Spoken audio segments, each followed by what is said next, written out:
Hi friends, பூங்காற்று சேனல்ல நமது சமுதாயத்தில் உள்ள முதியவர்களின் நல வாழ்வை நாம் எப்படி உறுதி செய்யலாம் அப்படிங்கிறத பத்தி நம்ம தொடர்ந்து விவாதித்துட்டு வரோம். பல்வேறு சிந்தனைகள், கருத்துக்களை நம்ம பகிர்ந்துட்டு வரோம். போன பதிவுல நமது சமுதாயத்தில் உள்ள மிகவும் வயதான பெற்றோர்களை அவர்களது பிள்ளைகள் நன்றாக பார்த்து கொள்கிறார்களா அப்படின்னு ஒரு கேள்வி எழுப்பியிருந்தோம். அதுல சில பிள்ளைகள் அவர்களது வீட்டில் உள்ள முதியவர்களை, வயதான பெற்றோர்களை நன்றாக பராமரிக்கவில்லை அப்படிங்கிற ஆதங்கத்தை நம்ம வெளிப்படுத்தி இருந்தோம். தொடர்ந்து இதை பத்தி நம்ம விவாதிக்கும் போது இது முற்றிலும் உண்மை அல்ல அப்படின்னு தெரிய வருது. அது என்ன அப்படின்னு கேட்டீங்கன்னா, வயதான பெற்றோரை நன்றாக பராமரிக்காத பிள்ளைகள் இருக்கும் அதே சமயத்தில் வயதான நோய்வாய்ப்பட்ட பெற்றோர்களை கஷ்டப்பட்டு நன்றாக செலவு செய்து அவர்களை பராமரிப்பவர்களும் இருக்கத்தான் செய்கிறார்கள். அந்த பிள்ளைகளும் கணிசமான அளவில் இருக்கிறார்கள். இந்த பதிவில் எப்படி பல்வேறு இன்னல்களுக்கு மத்தியில் தங்களுடைய வயதான நோய்வாய்ப்பட்ட முதியவர்களை அவர்களது பிள்ளைகள் பராமரித்து வருகிறார்கள், அப்படி பராமரிப்பதில் எதையெல்லாம் சந்தித்து இதையெல்லாம் கடந்து அவர்கள் தங்களின் பெற்றோரை நலம் பேண வேண்டி இருக்கிறது அப்படிங்கிறத பற்றி இந்த வீடியோவில் பார்ப்போம். இன்றைய முதியவர்களின் இனிமையான முதுமைக்கு மட்டுமல்லாமல் ஏனைய அனைவரின் நலமான முதுமைக்கு அயராது பாடுபட்டு வரும் பூங்காற்று சேனல் மூலமாக நாம் அனைவரும் இணைவோம்.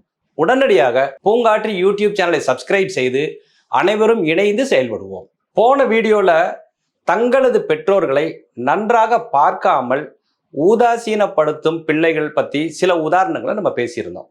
இந்த வீடியோல எப்படி தங்களது பெற்றோர்களை, நோய்வாய்ப்பட்டு படுத்த படுக்கையாக இருக்கும் பெற்றோர்களை நல்லா பார்த்துக்கிறாங்க அப்படின்ற சில கேஸ் ஸ்டடிஸை பார்ப்போம்.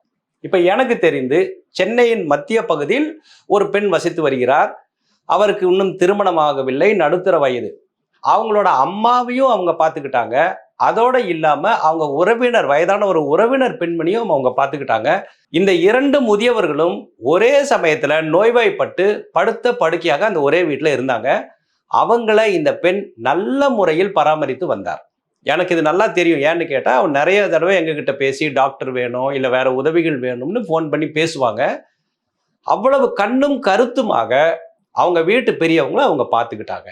அடுத்ததாக இன்னொருவர், அவருக்கே நல்ல ஒரு 70 வயது இருக்கும். அவரது அம்மா, அவங்க 90களை கடந்தவர். அவங்களுக்கு மறதி நோய், டிமென்ஷியா எனும் மறதி நோய். அவங்களோட சுயநினைவே இல்லாம அவங்க பல வருடங்கள் வாழ்ந்து வந்தார்கள். அவங்கள அவ்வளவு ஆசையாக, கண்ணும் கருத்துமாக, வாஞ்சையுடன் அவர் பார்த்துட்டு வருவார். எங்க அம்மா இப்படி இருந்தாங்க, எங்க அம்மா இன்னைக்கு அவங்களுக்கு நாங்கள் இப்படி கொடுத்தோம், திடீர்னு அவங்களுக்கு உடம்பு சரியில்லாம போச்சு, உடனேயே ஹாஸ்பிட்டலுக்கு தூக்கிட்டு ஓடணும், இந்த மாதிரி எல்லாம் அவர் அவ்வளவு ஆசையா, எந்த விதமான சலிப்பும் இல்லாம அன்பு மிகுதியா பேசுவார்.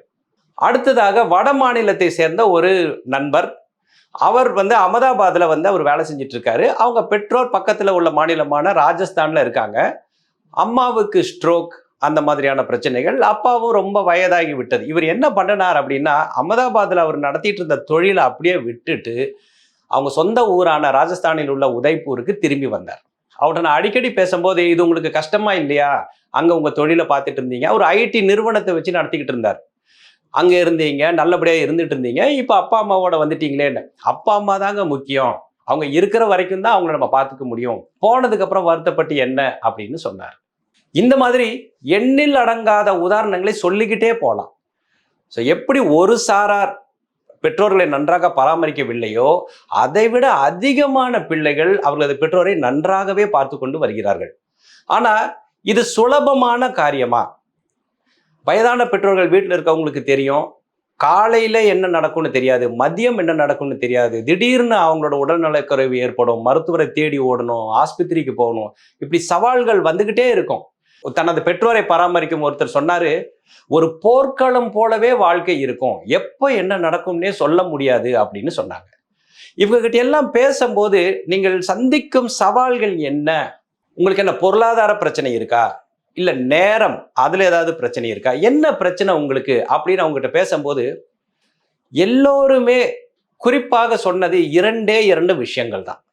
அந்த 2 விஷயங்கள் என்ன அப்படின்னு பார்த்தோம்னா, இந்த ஹோம் நர்சிங் கேர் அப்படின்னு சொல்றாங்க இல்லைங்களா, இல்லம் தேடி வரும் செவிலியர் பணி, இந்த இடத்துல பெரிய சிக்கல்கள் இருக்கு அப்படின்னு சொல்லி சொன்னாங்க. அடுத்ததாக இவங்க எல்லாம் மலை போல் நம்பி இருக்கும் மருத்துவமனைகள். முதுமையில பல விதமான பிரச்சனைகளோட அவங்க இருப்பாங்க. அடிக்கடி அவங்க மருத்துவமனைகளுக்கு போயிட்டு வர்றது மாதிரியே இருக்கும். வருடத்துல சில முறை அவங்க மருத்துவமனையில் அட்மிட் ஆகிற மாதிரிலாம் இருக்கும். அந்த மருத்துவமனை வழங்கும் சேவை குறைபாடுகள் எங்களுக்கு பெரிய பிரச்சனையா இருக்கு அப்படின்னு சொல்றாங்க. ஸோ இந்த 2 பிரச்சனைகள்ல முதலாவதாக ஹோம் நர்சிங் கேர் அதை பத்தி பார்க்கலாம். அப்படின்னா கம்ப்ளைண்ட்ஸ் லிஸ்ட் நீளமா போய்கிட்டே இருக்குங்க. நமக்கே தெரியும், இதை பத்தி இதுக்கு முன்னால கூட பதிவுகள் போட்டிருக்கோம். மிக முக்கியமான பிரச்சனை என்ன அப்படின்னா, இந்த நிறுவனங்கள் போதிய பயிற்சி இல்லாதவர்களையே பணியில் அமர்த்துகிறார்கள். ஏன்னா தினம் தினம் அவர்களுக்கு ஆர்டர்ஸ் வந்துகிட்டே இருக்கு, பேஷண்ட்ஸ் கிடைச்சிக்கிட்டே இருக்காங்க. எல்லாரும் என்ன பண்றாங்க, ஹாஸ்பிட்டல் எல்லாம் போய் சொல்லி வச்சிருக்காங்க, யாராவது பேஷண்ட் டிஸ்சார்ஜ் ஆகுறாங்கன்னா எங்ககிட்ட சொல்லுங்க, நாங்க அவங்களுக்கு ஹோம் கேர் சர்வீசஸ் தரோம் அப்படின்னு. அதனால அவங்களுக்கு பேஷண்ட்ஸுக்கு குறைவே இல்லை. ஆனால் போதிய பயிற்சி பெற்ற செவிலியர்கள் அல்லது அட்டெண்டன்ஸ் இருக்கிறாங்களா அப்படின்னா அது மிகப்பெரிய கேள்விக்குறி. பெரும்பாலான இந்த வீட்டில் இல்லம் தேடி வரும் செவிலியர்கள் மிகவும் வயது குறைவானவர்களாகவே இருக்கிறாங்க. 20, 21, 22, அதிகபட்சமா 25 அப்படின்னு இருக்காங்க. இவங்களுக்கு முதியோர் பராமரிப்பை பற்றி ஒரு புரிதலே இல்லாம இருக்காங்க. சிறு வயதினர் எப்பொழுதும் அவங்க போன்லயே இருக்காங்க. ஒன்று போனை ஸ்க்ரோல் பண்ணிக்கிட்டே இருக்காங்க, அல்லது யார்ட்டையாவது போன் போட்டு பேசிக்கிட்டே இருக்காங்க. பேஷண்ட்டை அவங்க பார்க்கறதே இல்லை. இந்த மாதிரி பல பிரச்சனைகள் இருக்குங்க. இவ்வளவு பிரச்சனைகள் இருக்கே, இதுக்கெல்லாம் யார் காரணம் அப்படின்னு பார்த்தா எல்லோரும் சுட்டி காட்டுவது அந்த செவிலியர் சேவைகளை வழங்கும் நிறுவனங்களை தான். வெறும் லாப நோக்கு மட்டுமே அப்படின்னு சொல்லி அவங்க இதை பண்ணிட்டு இருக்காங்க. அவங்க வீட்டுக்கு ஒரு செவிலியரை அனுப்பிட்டாங்க அப்படின்னா அவங்க எப்படி இருக்காங்க, செட்டில் ஆயிட்டாங்களா, அவங்க டியூட்டி அவங்க கரெக்டாக பார்க்குறாங்களான்றதுக்கெல்லாம் அவங்க கண்டுக்கிறதே இல்லை. பேமெண்ட்டுக்கு மட்டும் கரெக்டாக ஃபோன் பண்ணிடுவாங்க. அடுத்ததாக மருத்துவமனைகள் இல்லாமல் ஒரு முதியோரை நாம் பராமரிக்கவே முடியாது இல்லைங்களா? ஒரு மருத்துவமனையுடன் நாம் இணைந்திருக்க வேண்டும். ஏன்னா வருடத்திற்கு சராசரியாக 2 முறை 3 முறை 4 முறை கூட நம்ம அட்மிட் பண்ற மாதிரி இருக்கும். அடிக்கடி அவங்கள மருத்துவமனைக்கு அழைச்சிட்டு போற மாதிரி இருக்கும்.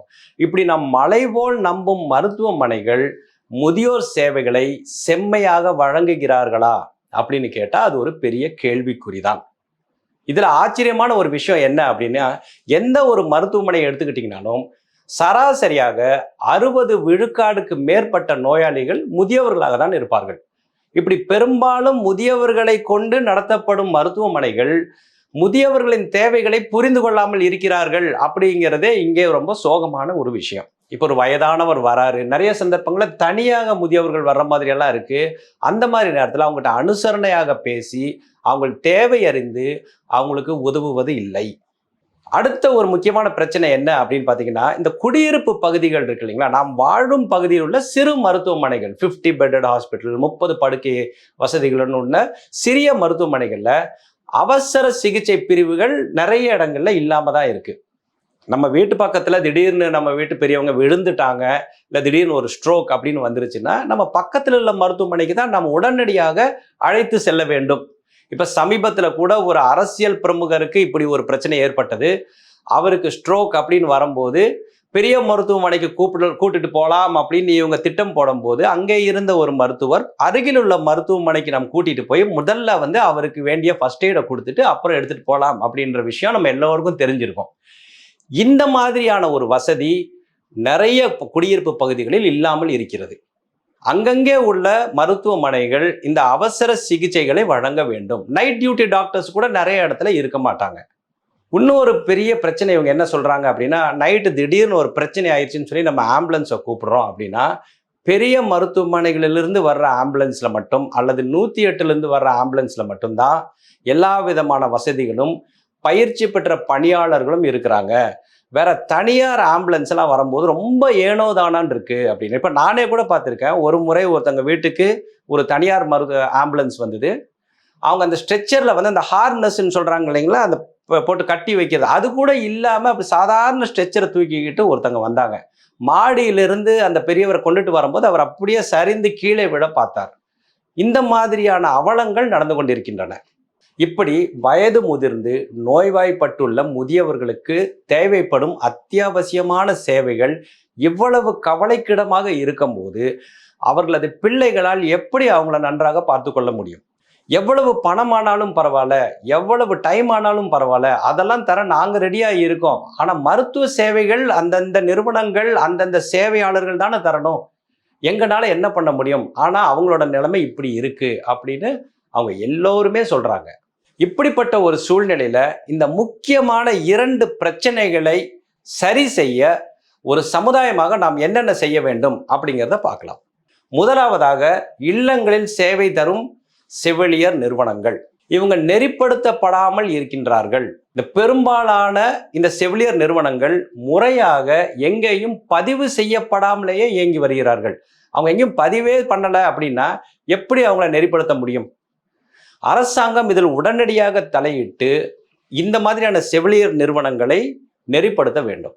அதை நடத்துறவங்களுக்கு அதுல எக்ஸ்பீரியன்ஸ் இருக்கணும். இந்த தொழில் என்ன, இதுல உள்ள கஷ்ட நஷ்டம் என்ன, என்னென்ன மாதிரி தரமான சேவைகளை நாம் தர வேண்டும் அப்படின்றத பத்தி அவங்களுக்கு தெரிஞ்சிருக்கணும்.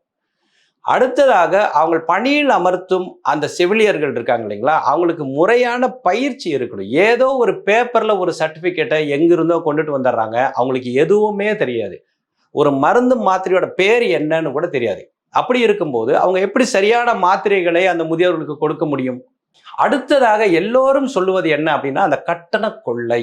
ஃபிக்ஸ்டு டாரிஃபே கிடையாதுங்க. என்ன பொருளை எடுத்தாலும் அதுக்கு ஒரு எம்ஆர்பி இருக்கு, அதுக்கு ஒரு ஹோல்சேல் ரேட் இருக்கு, இந்த மாதிரி எல்லாமே இருக்கு இல்லைங்களா. விலையை சரிபார்த்து தான் நம்ம எந்த பொருளையும் வாங்குறோம்.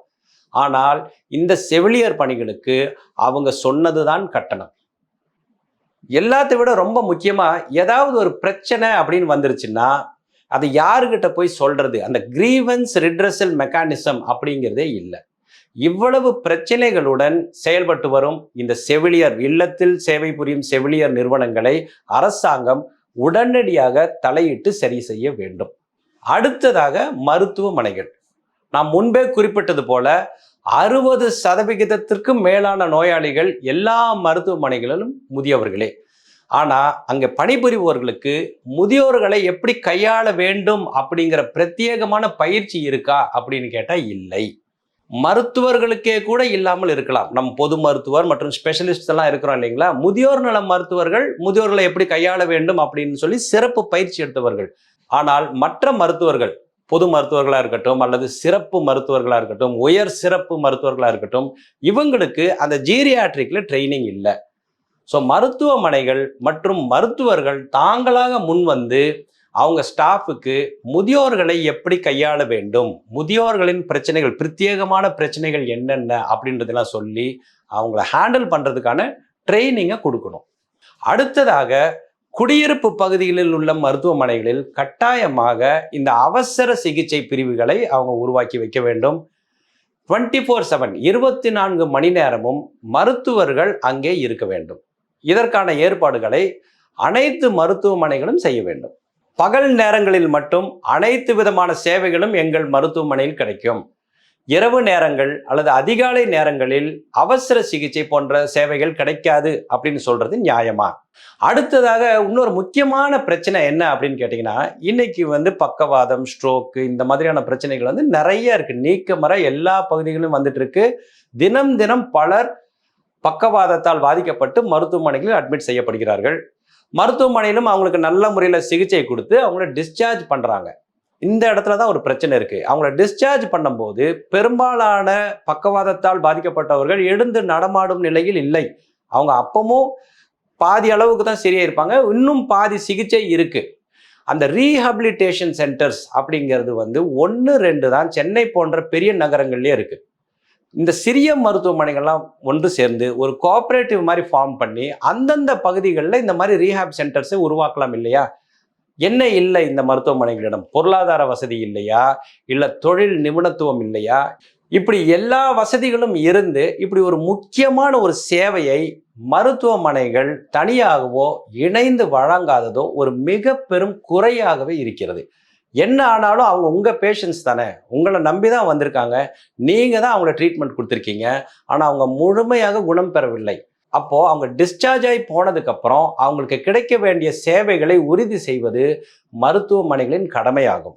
இப்படி பல்வேறு பிரச்சனைகளை சந்தித்து வரும் முதியோர்களின் நலம் காப்பவர்களின் நலம் காப்போம். முதியவர்களை பராமரித்துக் கொள்பவர்கள் நல்லா இருந்தாதான் அவங்களது அரவணைப்பில் அவங்களது பாதுகாப்பில் இருக்கும் முதியவர்களின் நலனும் பேணி பாதுகாக்கப்படும்.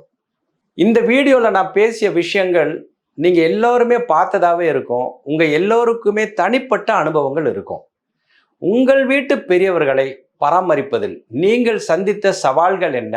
எந்த விதமான சேவைகள் மற்றும் உட்கட்டமைப்பு இருந்தால் நம்ம வீட்டு பெரியவங்களை நம்ம நல்லா பார்த்துக்க முடியும் நீங்கள் நினைக்கிறீங்க? இதை பற்றிய உங்கள் கருத்துக்களை நீங்கள் கமெண்ட்ஸில் பதிவிட்டீங்கன்னா அது அனைவருக்கும் பலனுள்ளதாக இருக்கும். நாம் அனைவரும் இணைந்து இன்றைய முதியவர்களின் நலன் மட்டுமல்லாமல் நாளைய முதியவர்களான நம் அனைவரின் நலனையும் உறுதி செய்வோம்.